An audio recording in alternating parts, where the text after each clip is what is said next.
د بلوچستان وزیر اعلی جام کمال له طرفه ټاکل شوې کمیټه چې مشري د کورنۍ چارو ایالتي وزیر ضیا لنګو کوي چې ورسره ایالتي وزیر نور محمد دومړ او د ایالتي اسمبلی غړي اظهرخان اڅکزی او مبین خان غلجي هم ورسره دي. نن ورځ دلته په چمن سرحدي ښار کې پرلت ناس تاجرانو او د چمن د چمبر د غړو او د مذهبي او د کانفرنس جماعتونو د نماینده کمیټو سره ولیدل چې پر چمن پل باندې د روانو حالاتو جارج واخلي.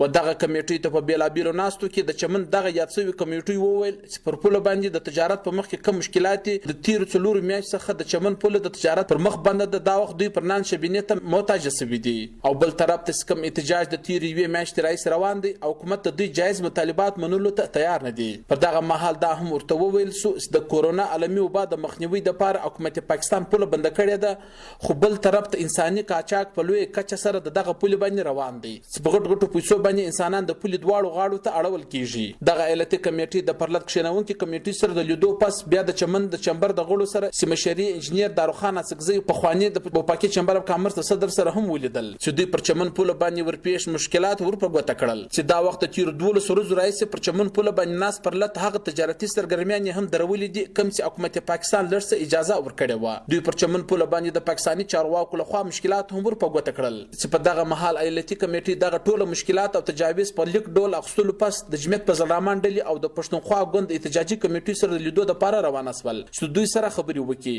چې دغه کمیټې مشري بیا د جمعیت په زلمان ډلې د قومي اسمبلی غړي مولوي صلاح الدین ایوبي کول چې دوی هم د خپل مشکلاتو په حق له ورته وویل. وزیر اعلی بلوچستان جامیر کمال تیر ورځ په یو ستره غونډه کې سپکې د سرګي ملیشیا ځواکونو سمیزه مشر او د استخباراتي ادارو نمائندګانو او نور لوړرتبه چارواکو سره د ایالتي اسمبلی غړو ګډون هم درلودي چې په هغه کې دغه پریکړه وکړل چې د چمن د پل امنیت خوندي کولو لپاره د ټینګ ګامونه پورته کړل سي او دغه پل څخه د قاچاق مخنیوي وکړل سي او کم خلک چې په ناقانونه ډول پر پل باندې رفت آمد کوي او پر پل د سیمې د خلکو د لپاره کم لغړی پیکیج دی هغه دیم بند کړل سي چې دغه لغړی پیکیج د کاروبار سره وابسته خلکو ته د اساس پروګرام لاندې به امداد ورکول سي. خو دغه خبرو څخه مخکې د وزیر اعلی بلوچستان پر دغه پریکړه باندې د سیمې د خلکو پر سوشل میډیا باندې خپل سخت برګون مخته راغلی دی چې دوی وایي چې موږ یوازې د چمن پل خلاصول غواړو او نه حکومتي امداد. نعمت الله سرحدي وی ویډیو چمن.